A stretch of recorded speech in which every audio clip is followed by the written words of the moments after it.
జోగి రమేష్ అను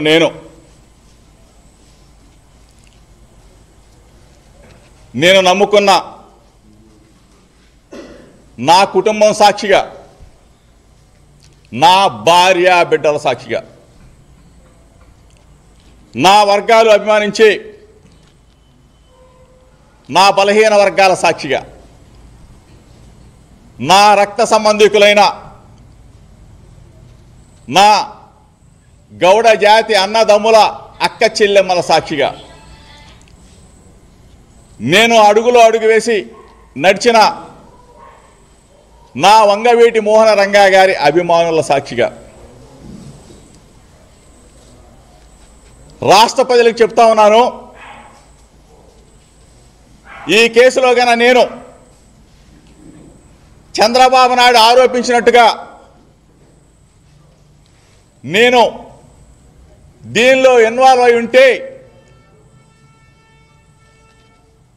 ఏ శిక్షకైనా సిద్ధంగా ఉన్నానని చెప్పేసి మీ ద్వారా తెలియజేస్తా ఉన్నా. నా వర్గాల ప్రజల సాక్షిగా, నా రక్త సంబంధికులన్న నా కులం సాక్షిగా, నా వంగవీటి మోహన రంగా గారి సాక్షిగా, కోట్లాది మంది ప్రజలు అభిమానించే వైఎస్ఆర్ కాంగ్రెస్ పార్టీ అధినేత జగనన్న సాక్షిగా చంద్రబాబు నాయుడిని మీడియా మిత్రులతో ఒక్కటే అడుగుతా ఉన్నా. నీకు పిల్లలు ఉన్నారు, నీకు ఒక పిల్లోడు లోకేష్ను కూడా అడుగుతా ఉన్నా. నీకు ఒక పిల్లోడు ఉన్నాడు. చంద్రబాబు నాయుడు గారి అంటే చంద్రబాబు నాయుడు గారి భార్యను అడుగుతా ఉన్నా, లోకేష్ భార్యను కూడా అడుగుతా ఉన్నా. చంద్రబాబు నాయుడు నువ్వు మీ భార్యకి చెప్పు, ఆ అమ్మకు చెప్పు.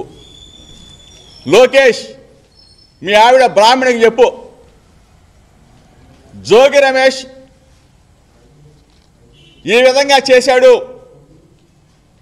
అని చెప్పిన తర్వాత సిట్ అధికారులు నువ్వెవడో సిట్ అధికారులు వేసావు కదా, వాళ్ళని పిలిపించి డైరెక్ట్గా చంద్రబాబు నాయుడు గారి భార్య కానీ లోకేష్ కానీ వాళ్ళతో మాట్లాడమను. మాట్లాడిన తర్వాత చంద్రబాబు నాయుడు గారి భార్య కానీ లోకేష్ భార్య కానీ ఒకటే చెప్తుంది, అరే బుద్ధి తక్కువ వాళ్ళరా, 45 సంవత్సరాల పాటు మీకు రాజకీయాల్లో అనుభవం ఉందని చెప్తా ఉన్నాడు చంద్రబాబు నాయుడు. మనకి కుటుంబం ఉంది, జోగి రమేష్కి కుటుంబం ఉంది. వాళ్ళ పిల్లోడిని అన్యాయంగా ఆల్రెడీ ఒక కేసులో ఇరికించేశావు. రెండో కేసులో రాజకీయంగా చూసుకోవాలి కానీ ఇటువంటి పనికి మాలిన కేసులు ఎట్లా పెడతావు చంద్రబాబు నాయుడు అని చెప్పేసి వాళ్ళ భార్య అడుగుదో లేదో మీడియా మిత్రులు ఒకసారి అడగమని చెప్తా ఉన్నా. లోకేష్ని బ్రాహ్మణి అడిగిదో లేదో ఒకసారి మీడియా మిత్రుల ద్వారా అడగమని చెప్తా ఉన్నా. చంద్రబాబు నాయుడు దీని మీద స్పందించాలా. నేను నా భార్య బిడ్డలతో వస్తా చంద్రబాబు నాయుడు, నువ్వు నీ దైవం వెంకటేశ్వర స్వామి సన్నిధిలో, తిరుపతి వెంకన్న సన్నిధిలో నీ కుటుంబ సభ్యులతో వచ్చి జోగి రమేష్ అక్రమ మద్యంలో నిందితుడు అని చెప్పేసి నువ్వు గాన ఒప్పుకుంటే, లోకేష్ నువ్వైనా ఒప్పుకుంటే ఏ శిక్షకైనా ఈ జోగి రమేష్ సిద్ధంగా ఉన్నాడని చెప్పేసి చెప్తా ఉన్నా, ఛాలెంజ్ చేస్తా ఉన్నా.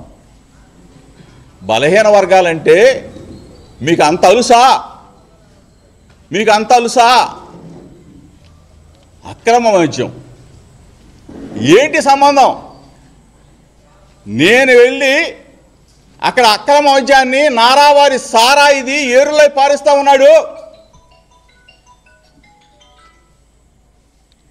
ప్రతి బ్రాందీ షాపులో అమ్ముతా ఉన్నాడు, ప్రతి బెల్ట్ షాపులో అమ్ముతా ఉన్నాడు, ప్రతి ఇంటికి రేషన్